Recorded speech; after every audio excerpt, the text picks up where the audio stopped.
আপনি কি কখনো কল্পনা করেছেন এক জায়গায় দাঁড়িয়ে একসাথে দেখতে পাবেন রাজকীয় ঘোড়া, বিশ্বের দামি সব বিদেশি পাখি আর পাহাড়ের মতো বিশাল গরু, যেখানে বাজরিগার থেকে শুরু করে ম্যাকাও আর দেশি হাঁস মুরগি থেকে শুরু করে উন্নত জাতের ছাগল সবই হাজির হয়েছে এক মহা উৎসবে।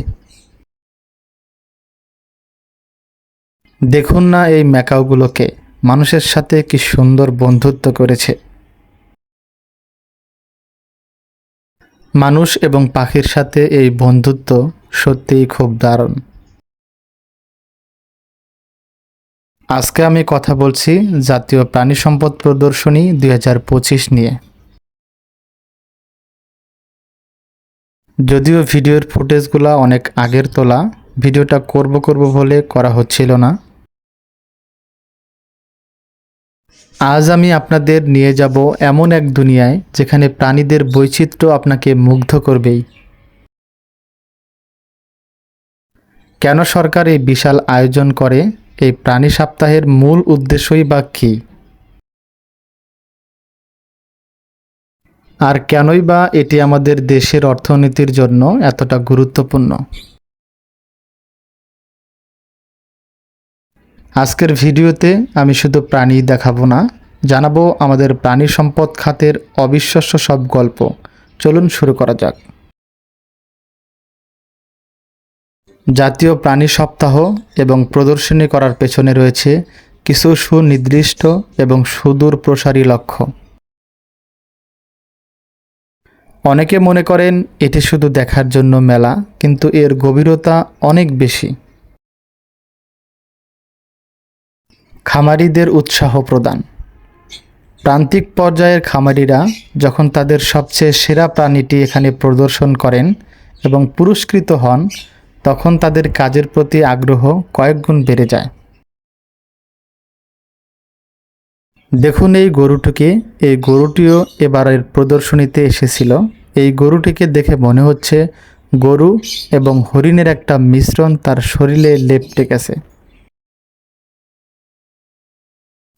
কালো রঙের এই মহিষটিকে দেখুন, কি বিশাল তার দেহ, পাহাড়ের মতো করে দাঁড়িয়ে আছে। এই মেলার মাধ্যমে সাধারণ মানুষ বা নতুন উদ্যোক্তারা জানতে পারেন কোন জাতের গরুর দুধ বেশি হয়, কোন জাতের মুরগি দ্রুত বড় হয়। আমাদের শরীর গঠনে দুধ, ডিম আর মাংসের বিকল্প নেই। এই সেক্টরকে সমৃদ্ধ করার মাধ্যমেই দেশ আমিষে স্বয়ংসম্পূর্ণ হয়। নতুন উদ্যোক্তা তৈরিও এই মেলার অন্যতম উদ্দেশ্য। বেকার যুবকদের প্রাণী সম্পদ পালনে উদ্বুদ্ধ করে আত্মকর্মসংস্থান সৃষ্টির করা এই আয়োজনের অন্যতম প্রধান উদ্দেশ্য। মেলার সবচেয়ে ভিড় যে জায়গাটায়, তা হলো এই গরুর প্যাভিলিয়ন। দেখুন এই ষাঁড়টিকে, ওজন শুনলে আপনার চোখ কপালে উঠবে।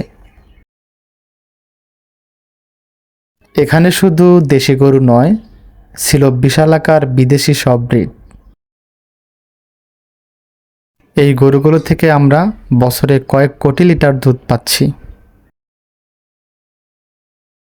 ডেইরি সেক্টরের এই বিপ্লব আজ আমাদের দেশকে বদলে দিচ্ছে। সবচেয়ে আকর্ষণীয় এবং রঙিন অংশ ছিল বার্ডস জোন। ছোট ছোট বাজরিকার থেকে শুরু করে বিশাল ম্যাকাও পাখির কলতানে মুখর ছিল চারপাশ। যারা শৌখিন পালনকারী তাদের জন্য এটি ছিল এক টুকরো স্বর্গ। পাখির সেক্টরে আছেন আর এই রুমিল আশরাফ ভাইকে চেনেন না এমন মানুষ খুব কম আছেন। উনি মূলত লাভবার্ড পাখি নিয়ে কাজ করেন। ওনার কালেকশনে অজস্র লাভবার্ড পাখি আছে। এখানে রুমিল আশরাফ ভাই একজন সাধারণ মানুষকে খুব সুন্দর করে পাখির পালন পদ্ধতি বোঝাচ্ছিলেন। রুমিল আশরাফ ভাই অজস্র লাভবার্ড পাখি নিয়ে আসছিলেন, যার পাখিগুলো দেখতে ছিল খুবই সুন্দর। রুমেল আশরাফ ভাইয়ের পাখিগুলা এত কালারফুল এবং সুস্থ সবল ছিল, আমার নিজেরই অনেক পাখি পছন্দ হয়ে যাচ্ছিল। এখানে দেখুন এই কুকুরগুলোকে কতটা সুন্দর করে ঘুমাচ্ছে। এই সেটের মধ্যেই পাখি, কুকুর, বিড়াল এবং ঘোড়া ছিল। এখানে কয়েক প্রকারের কুকুরের জাত ছিল, যেগুলো দেখতে খুবই সুন্দর ছিল।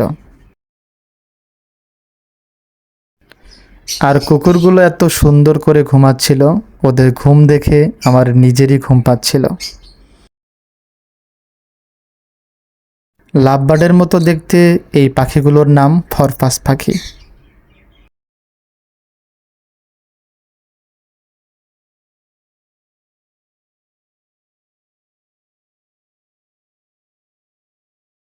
এই প্রদর্শনীতে কয়েক প্রকারের ঘোড়া ছিল, যেগুলো দেখতে এক একটা পাহাড় মনে হচ্ছিল। ঘোড়াগুলোকে দেখার পাশাপাশি অনেকে আদরও করছিল।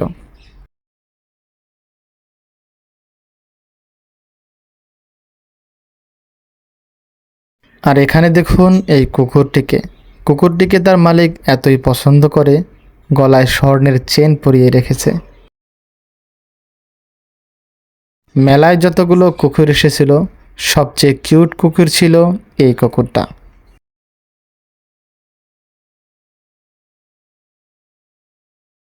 আর এই কুকুরটাকে দেখুন কতটা সুন্দর।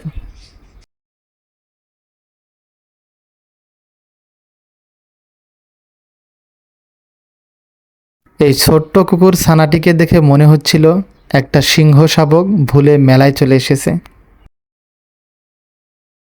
মেলায় অজস্র পশু পাখি এবং মানুষের চাপের কারণে পরিবেশটা গরম হয়ে উঠছিল, আর পশু পাখিদেরও কষ্ট হচ্ছিল।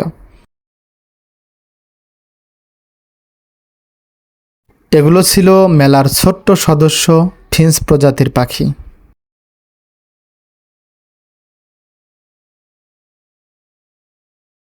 ছোট্ট পাখির পাশাপাশি মেলায় বড় সাইজের পাখিও ছিল।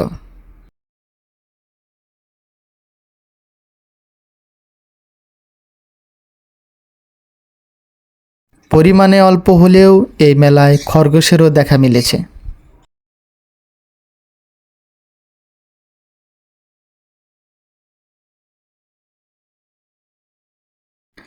এই কুকুরটিকে আমার কুকুর মনে হচ্ছে না, মনে হচ্ছে একটা শেয়াল এসেছে। এই মেলায় সবচেয়ে ভাইরাল ছিল এই মোরগটা। মেলায় এমন কোনো মানুষ নেই যে এই মোরগের সাথে ছবি উঠায়নি। এই মেলায় বড় পাখিদের মধ্যে অন্যতম ছিল ম্যাকাও পাখি। তবে এই কালারের ম্যাকাও পাখি সবথেকে বেশি ছিল।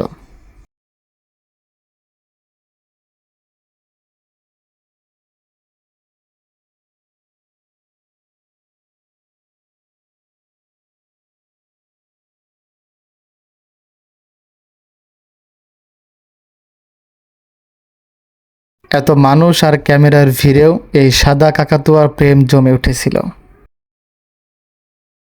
এই মেলায় সাদা কাকাতুয়া এবং ম্যাকাও পাখির বেবিও ছিল। প্রতিটি বেবি ম্যাকাও পাখির দাম চাওয়া হচ্ছিল ১.৫ থেকে ২ লক্ষ টাকা। জাতীয় প্রাণী সপ্তাহ ২০২৫ আমাদের শিখিয়ে দিয়ে গেল যে প্রাণী সম্পদ শুধু একটা খাত নয়, এটি আমাদের বেঁচে থাকার অবলম্বন।